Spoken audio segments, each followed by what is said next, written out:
Oke, mari kita sambung lagi kelanjutan dari novel Heavenly Demon. Beberapa hari sebelumnya, Lukas mengatakan hal yang aneh kepada Jonathan. Itu berkaitan dengan Ares. Ia berkata bahwa Jonathan harus waspada kepada Ares karena ada sedikit kemungkinan bahwa ia adalah mata-mata. Tentu saja itu adalah hal yang mengejutkan. Apalagi Ares telah melakukan banyak hal untuk Dimitri. Dan yang lebih konyol adalah alasan Lukas mencurigainya hanya karena Ares tidak mengikuti Roman ke Valhalla dengan alasan ia lelah. Menurut Lukas, sebagai informan, ia harus mencurigai segala hal. Apalagi karena Valhalla adalah tanah kelahiran Ares. Bukankah seharusnya Ares lebih memilih untuk ikut berperang di sana? Ya, walaupun ada keraguan di wajah Jonathan, tapi Lukas berpesan, coba bayangkan bagaimana jika Ares benar adalah mata-mata. Semua orang kuat telah dibawa Tuan Roman Dimitri untuk berperang di Valhalla. Artinya saat ini tidak ada yang lebih kuat daripada Ares di Dimitri. Tentu saja ia adalah seseorang yang tidak boleh menjadi mata-mata di dalam situasi genting. Tapi bayangkan apabila ternyata Ares adalah mata-mata, maka hanya dengan satu orang Dimitri benar-benar bisa hancur. Ya, apalagi setelah diajari oleh Roman Dimitri, Ares bisa dikatakan sebagai prajurit terkuat kedua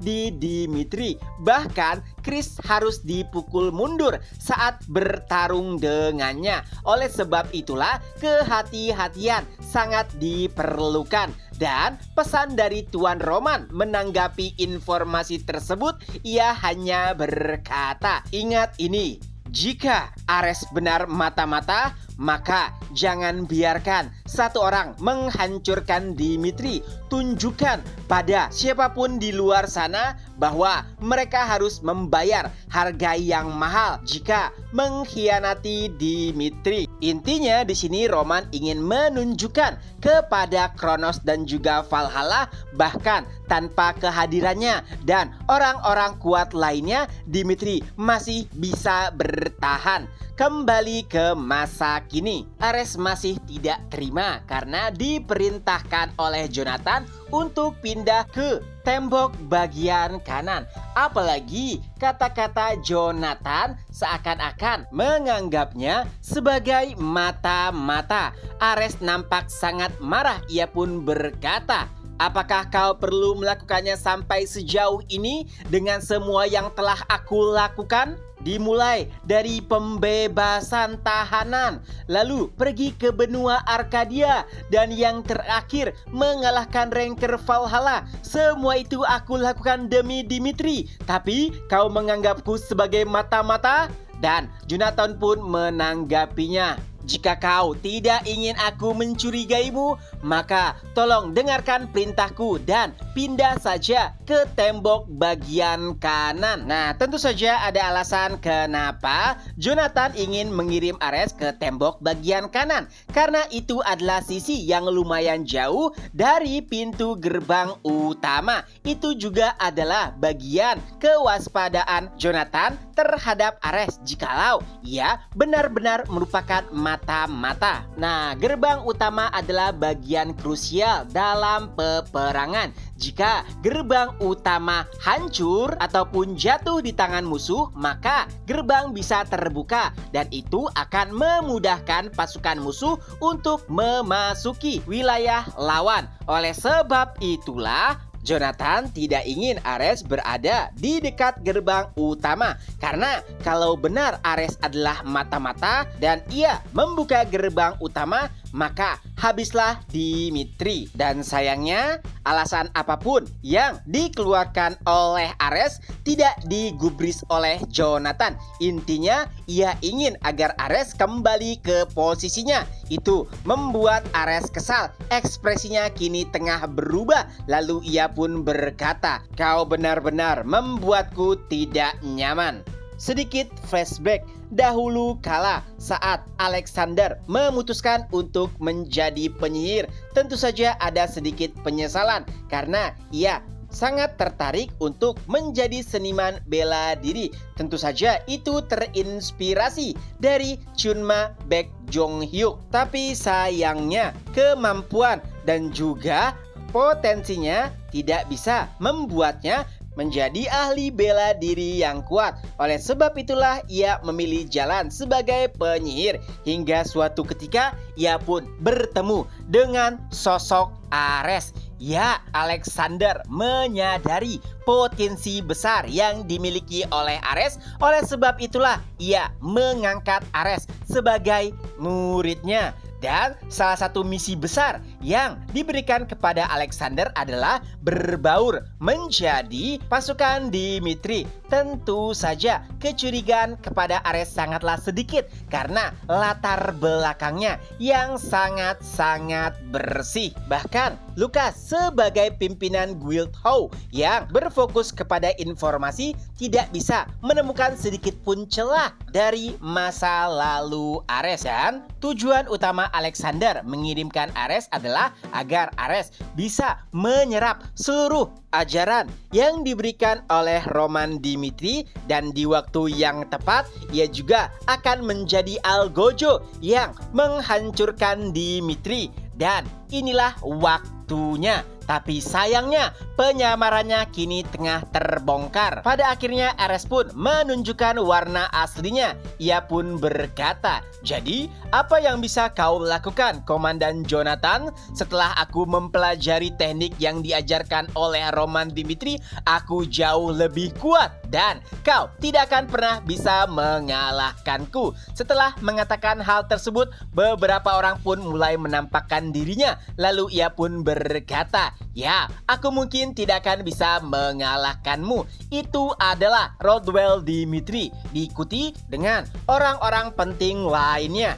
seperti Fred, Logan, Knox, dan juga Felix. Ya, Jonathan memerintahkan mereka untuk bersiap jikalau terjadi sesuatu yang buruk. Dan ternyata hal buruk tersebut benar-benar terjadi. Dan di tengah-tengah pertarungan tersebut, pasukan Kronos semakin mendekat kembali ke dinding Dimitri. Pertama, para penyihir menembakkan sihir api kepada Ares, dan untungnya setiap prajurit Dimitri diajarkan bagaimana caranya melawan sihir. Itulah kenapa Ares dengan mudah bisa menghindarinya. Tapi tentu saja musuh Ares tidak hanya para penyihir, melainkan para pendekar pedang Dimitri, termasuk Rodwell Dimitri yang tiba-tiba keluar dari api yang ditembakkan oleh penyihir Phoenix. Secara ajaib,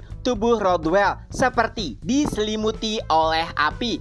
Walaupun ada perbedaan yang signifikan antara Ares dan juga Rodwell, tapi dengan api yang menyelimuti tubuhnya, Rodwell bisa sedikit menutup jarak tersebut. Pertarungan sengit benar-benar terjadi. Tentunya Rodwell seorang tidak akan pernah bisa mengalahkan Ares. Oleh sebab itulah Logan, Fred, dan pendekar pedang lainnya menyerang Ares secara bersamaan. Tapi sayangnya itu masih belum cukup. Ares bisa dikatakan sebagai pendekar pedang terbaik kedua di Dimitri, dan melawannya bukanlah perkara yang mudah. Setiap orang mengeluarkan kemampuan terbaik mereka, dan tujuannya hanya satu, yaitu menggagalkan rencana Ares. Dan untungnya berkat kerjasama yang cemerlang, mereka bisa mempersulit gerakan Ares. Memang beberapa kali Ares hampir saja membunuh beberapa orang,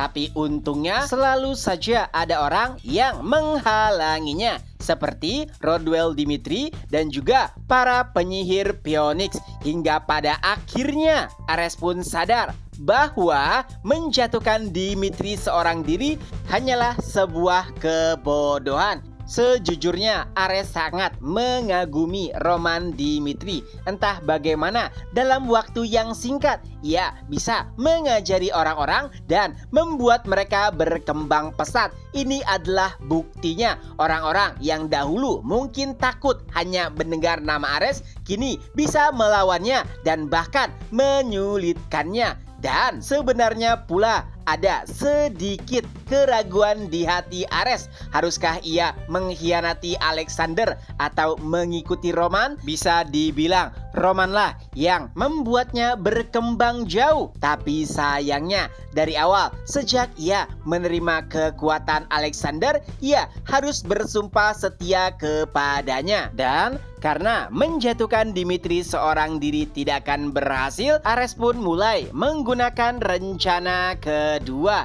Dan tak lama kemudian, bam! Menggunakan teknik pedangnya, Ares pun memotong beberapa rantai yang menopang pintu dinding. Dan alhasil gerbang pun mulai terbuka. Sejujurnya rantai tersebut telah dibaluri oleh sihir dan tidak ada orang yang mengetahui bagaimana cara membuka gerbang tersebut dari dalam. Tapi karena Ares adalah orang dalam, maka mudah baginya untuk membuka gerbang. Apalagi kemampuan pedangnya di atas rata-rata, yang bahkan rantai yang dilapisi sihir tersebut tidak bisa menahannya. Saat gerbang terbuka, tentu saja pasukan Kronos langsung memanfaatkan keadaan. Dan hanya dengan satu perintah, mereka pun bergegas untuk memasuki kerajaan Dimitri. Tapi sayangnya itu tidak semudah yang mereka pikirkan.